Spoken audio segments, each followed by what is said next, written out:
Morning you lovely lot, welcome back to the channel. I'm Dave Keith and this is the Avernus Biker Lifestyle. If you're new to the channel, what it's about is two things: obviously biker lifestyle, but also earning money online so you can pay for that biker lifestyle.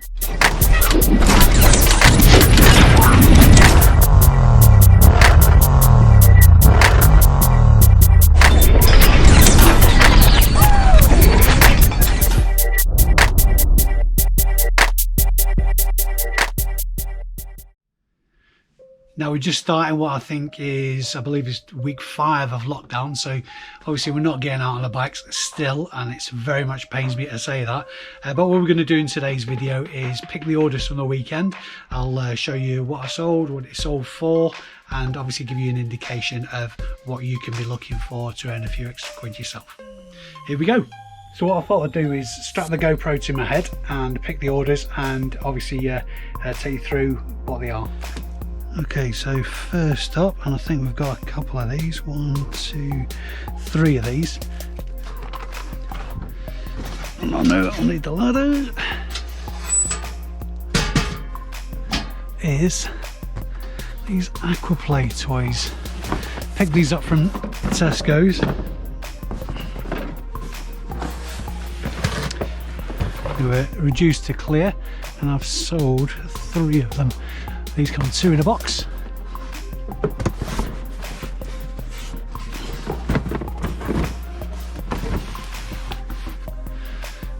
I need some boxes to put them in.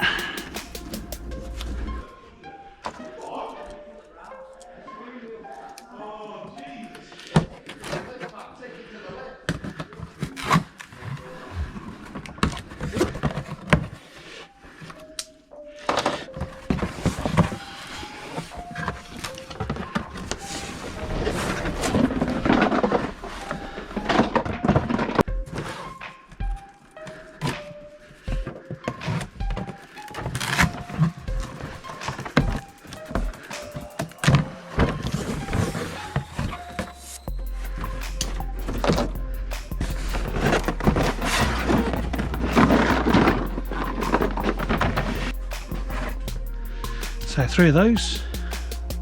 Next up, Mastermind game. Just something that's been hanging around for quite a while that I've sold off at virtually cost. Next item, Super Mario Land. If you've got any old cartridges, this is for Game Boy, but any old cartridges for old consoles, obviously dig them out. They're actually worth really good money, particularly the likes of Mario and the recognisable name ones. Next up, Ingenious board game.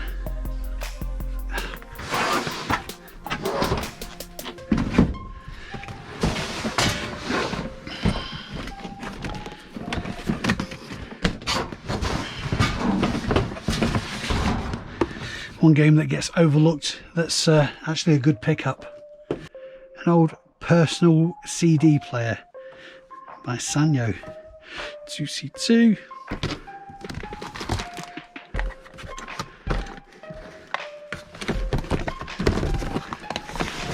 In fact, if memory serves, I mentioned this in an earlier video. If I can remember, I'll link that just above. Next off, child seats. 1, 2, 3 of them. I picked these up for £10. I think this was either Tesco or Asda, more likely Tesco I would have thought. 3 of those. Next up, video game. This is Company of Heroes for PC.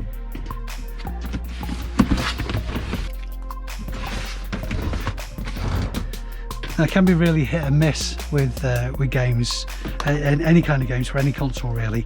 Some of them are worth really decent money, others just bread and butter stuff, but this will go out as a large letter, so I'll go through how much I paid for everything in a minute.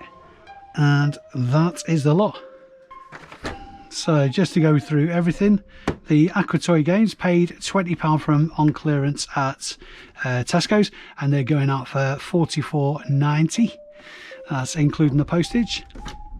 This little game came in as a bundle, so there's loads and loads of games I got for maybe about £10 from a charity shop clearance, and that has gone out for £8.99, so well into profit on that, even though it was a low value sale.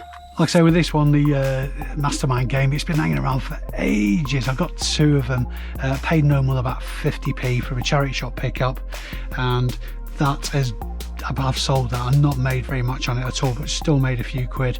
That has gone out for, again, £8.99 including the postage. These bouncers were quite a good find actually. I paid £10 each from on a reduced to clear from a supermarket, and they're going out for £32.90 each. Next up, personal CD player. Again, I think I picked this up from a car boot sale. Paid no more than £3 for it, maybe 4 at a push, and that's going out for £27.99 including the postage. Ingenious game. I've never actually played this game myself, but it looks pretty cool. These normally go in charity shops for a couple of quid, no more than that really, and that is going out for £12 including the postage. Last but not least, the video game. Again, not massive money in these, but they can go out as a large letter. So this is going out for £3.99, and it's going to cost me 88p to send it. So after fees, we're probably looking at netting about £2.50. It's well worth doing for bread and butter stuff, but I certainly wouldn't go out of my way to source these. These are just a bit of a Brucey bonus if they catch your eye when you're reaching around and sourcing from charity shops and car boots and the like. And as luck would have it, while I'm doing the packaging, the last one of those Aquaplay toys, sitting on its own up on the shelf, is sold. That's another 45 quid sale. Happy days. I'll get all these packaged up now and ready for the postie. I think there's a couple of these going to be going off by couriers as well, just the cheapest method possible. So we have a total of 12 orders for a value of just over 300 quid for the weekend, plus the order for £45 that's just come in.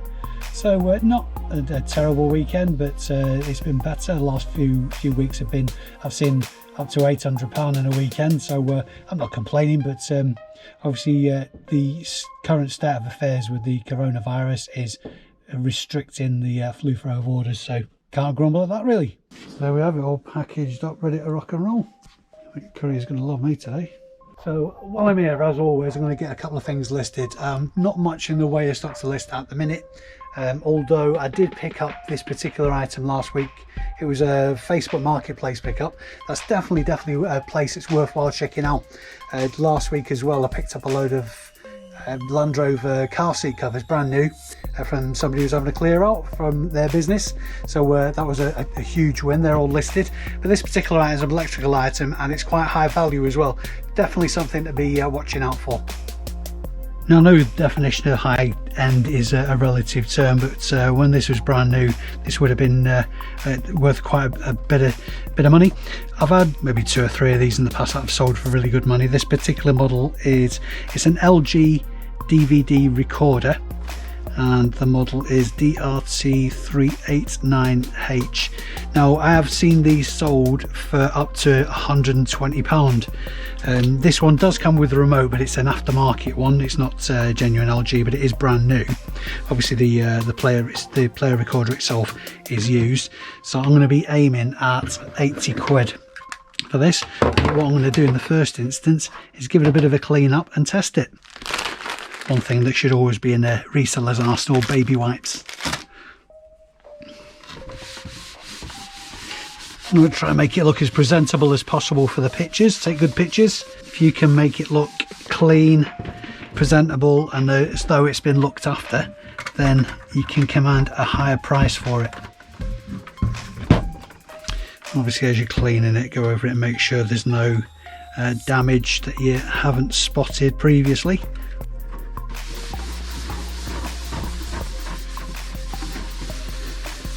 Obviously there's a bit of damage to the casing on this, a little bit of dent, but obviously as long as it's working, people are surprisingly forgiving if they've saved a few quid.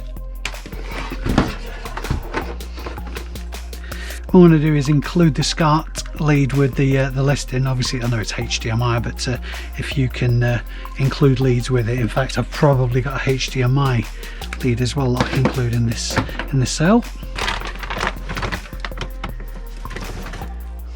Brand new HDMI lead in my box of tricks, so that I include it. That'll help sell it. A very, very good idea is to obviously take a picture of you actually testing it as well. So what I'm going to do, stick the old Smurfs in. Obviously be very careful what you use as a testing video. You don't want anything naughty on screen for your listing. So far so good.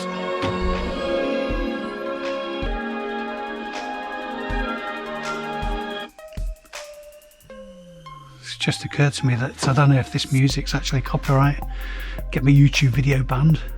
What's a good tip as well is try and make sure when you're taking a picture of the device working, try and make it a nice pretty picture on the screen, nice and colourful.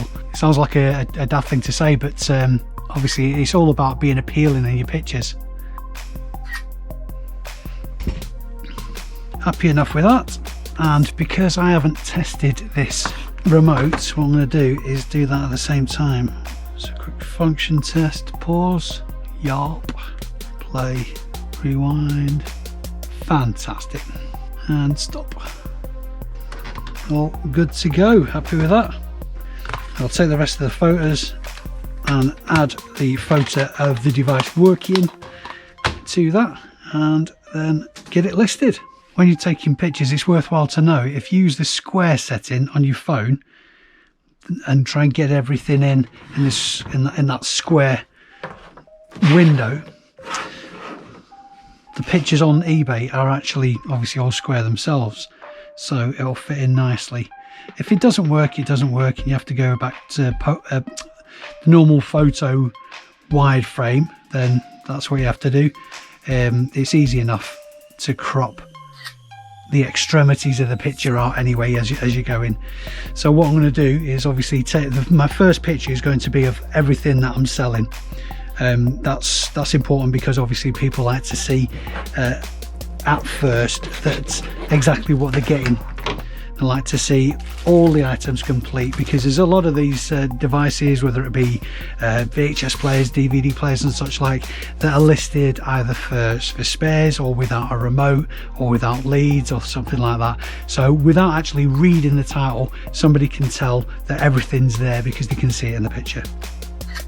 So although I'm going to do the best I can to take a picture of the defects on this device, the slight dents and whatnot and the scratches, if they don't come out well, if they don't picture well enough, then it's worthwhile also mentioning them in the listing.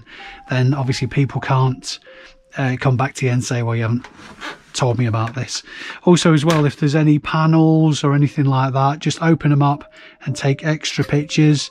You want to take pictures of everything, all the operating parts, all the buttons, and in this case obviously all those formats that this plays in and the model number. Take a picture of that as well. It's an idea to take a picture of every side of the device as well, just so you can show people that it's not actually damaged. And again on the back, obviously people like to know that the functions that they're looking for are available, so make particular note of those. When you're taking pictures of any device, if it has a serial number on it, take a picture of the serial number as well. The reason we do that is if it's really rare it happens, but sometimes people buy things on eBay because they've got that item that's broken, they just want to swap it out, and they open a return case and send you back their damaged item. But if you've got a picture of the serial number for this item that you've sold, then you can prove to eBay that the item that's been returned to you is different altogether than the one you've sold. What I'm going to do as well is just take a separate picture of the peripherals. You're allowed up to 12 pictures with eBay, and what I strongly recommend is, if you can use all of those 12 spaces for pictures, use them. I'm actually not counting in this instance, so I might have gone over, but if not, there we go. Also, I'll mention the fact that this remote is brand spanking new, but it isn't LG brand. It's an aftermarket remote for this machine.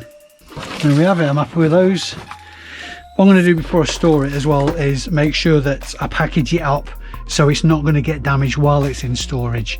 So it won't be, it'll be repackaged again when it sells, but obviously we don't want it getting damaged and marked any more than it already is while it's in storage. Right, I'm going to wrap this video up there, folks.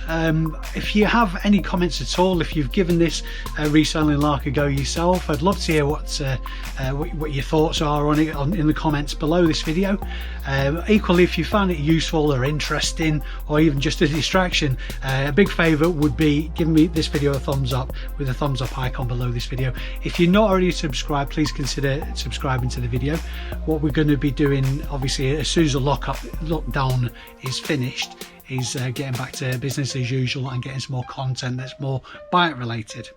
Also, if you've already started giving this reselling a go, or you're considering doing it, and you've seen some equipment that I use in these videos that you think that might help you out, what I'll do is link as many things as possible in the comments below, the stuff I use. Hopefully that helps you out. Also, what I'll do, I'll link below the website and the other social media channels. So if you want to get in touch with me or any of the moderators from Urbanist Biker Lifestyle, obviously you can do so through Facebook and whatnot. So what I'm looking to do later on this week, in the spirit of variation, is do an interview with Mike Dutton from The Nerdy Biker. I'm sure some of you guys will have heard of him and that channel, and obviously we'll bring that to you in our next video. Again, thanks very much indeed for watching, guys. It is very, very much appreciated. Like I say, if you can give this video a thumbs up, it really will help the channel, and again, like I say, I very much appreciate that, and I shall see you guys in the next one.